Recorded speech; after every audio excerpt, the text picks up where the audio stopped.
Hey, happy holidays. It's Tori on Tori Magoo 44. Thank you for coming by my YouTube site. This is another one of my little fun things. It's super nice at night.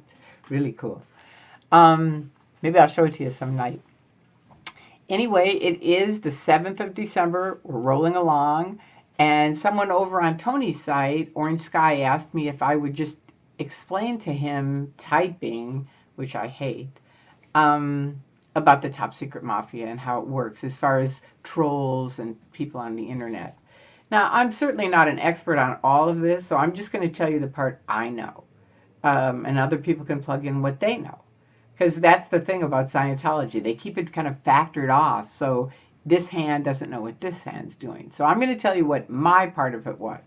My best friend, Bill Yaude, asked me, Tori, to basically open up some anonymous accounts. Now, at the time, I totally trusted the guy, totally believed him. He had taken the net nanny off of my computer. That was a little weird for me, but he said, oh no, it's totally okay. We were just keeping N Theta away from you. And I was like, okay, this is in the 90s. It was a little weird, but whatever. I still didn't really go on the internet. I was very terrified of the internet because Nancy Maney had gone insane, he said, and I was at the hospital where she was at. So I knew things really got bad. And he said it was because she was looking at the internet. Now, I know that can be funny, but in the 90s, it was sort of like, wow, I'm staying away from the internet, that's for sure. Okay, so then Yaude asked me to open up these accounts. I did until I saw what was actually going down. I started getting really weird vibes from the guy that ran it, Gavino Ida, and I thought something's strange here. So I started to go look on the internet. I'd never looked before. And they only had alt religion Scientology at the time. That was it. That was the main news group. And they had baking recipes the day that I went on and looked on it. And in between it, I'm like, what is this? And in between it are these people saying, I didn't say that, Scientology's changing my words. Okay, that's when I realized, oh my God, they're stopping free speech. This is awful, right?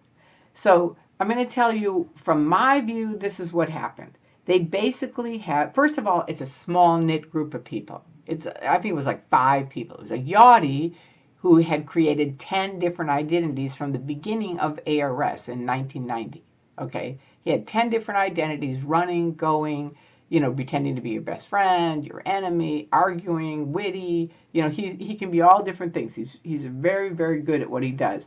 I wrote about him when I first left, and I wrote the OSA 101 series. It's on Artie Lermer's site. And I said, who is Mike Smith? Because everybody liked Mike Smith. And it's basically Bill Yaude. That was him back then. And it's just one of those things where he had all these different identities.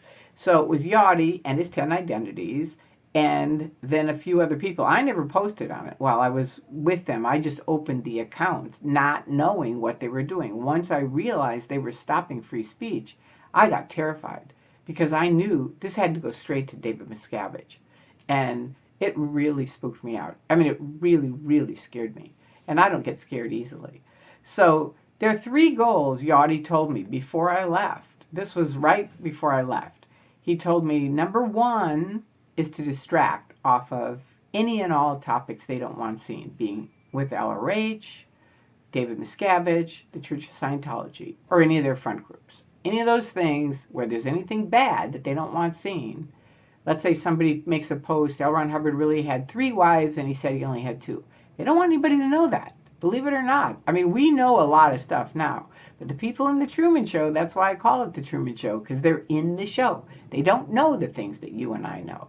So they want those things driven down the page and off the page. So that's number 1, distraction. Number 2 is degrade any active critics that people were listening to.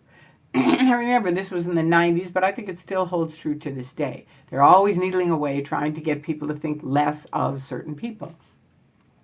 So you can always look at that, and when there's a big slam dunk against someone, it's kind of like, who's behind this? Now, it doesn't mean people can't like other people, because that happens too, and that's a natural thing, and that's what they're counting on. But when it goes on and on and on, and the person, it's different if the person tries to iron it out. But when the person doesn't iron it out and it just goes on and on and on, that's when it's really fishy.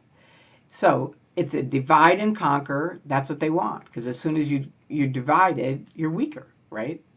And then the third one is just to slime the area with junk, just all kinds of junk, so that people go, I don't even want to go there anymore. It's just not, it's not a good source of information, or they're always fighting, or whatever. So those are the three goals: distraction, degrading, divide and conquer, and just slime the area so that nobody will go there.